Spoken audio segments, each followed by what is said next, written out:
I was in the film and TV industry prior to any machinima making, actually. Being so into what I did, I played every game that I could get hold of, and instead of actually playing it, I was more trying to figure out how to make a story out of it. It actually began, my first sort of machinima was in Battlefield 1942, and I didn't actually know it as machinima then. It's just sort of took it upon myself to film what I could see and what I could do out of it. And then later on in the years, I found that actually it was what people were calling it, which was machinima. So why did you want to do it? Why not? It's paid off. It's so creative what you can do. It saves spending thousands of pounds or dollars or linden, doing it in real life. And with it, and what it's made me is I've worked with EA Games, BioWare for 2 years. I worked on Mass Effect 2, doing all the cinematics and what have you with the team, and now I'm currently working at Sega, doing trailers and in-game cutscenes for them. It's what my hobby was machinima, and now it's my job. It's great. My passions. I'm planning to make a real-life film actually in the near future, and that's using machinima.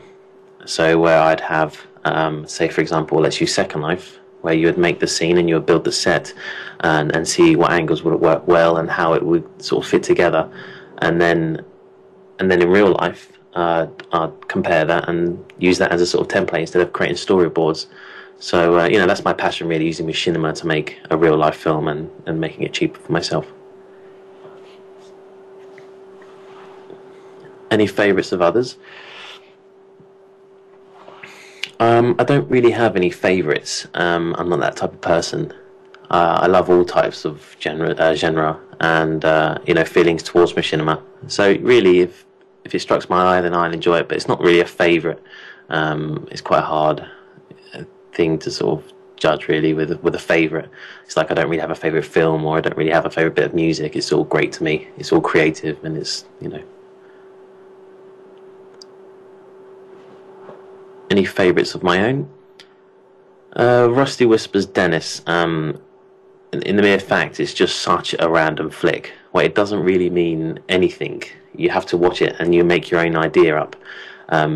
So, like, watching the comments, it's great what people say and what people try and interpret it as. And bizarrely, it won an award back in 2007. And I think that's exactly why. It's just because it's so random and people see it as something else and it can make discussions out of it. So if I was to put my own machinima in front, it would mostly be Rusty Whispers Dennis.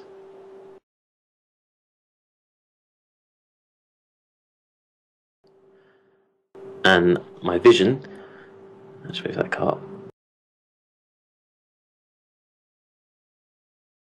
Machinima is the perfect setting for any vision.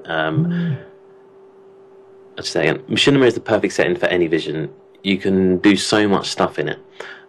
So whether it be a sci-fi battle or a story about a lonely fried egg, it doesn't cost any money. It's creative. It keeps your creative flow, and especially for a future in cinematics as well, going into film or going into machinima. Now game studios are using machinima artists to work for them and to make trailers. It's just the perfect format. And for my vision, as I said earlier, it's just I want to progress more using machinima, where I do tests using machinima for making films in real life. So it's more just get stuck in and see what you come out with, because you never know. And that's it, I think.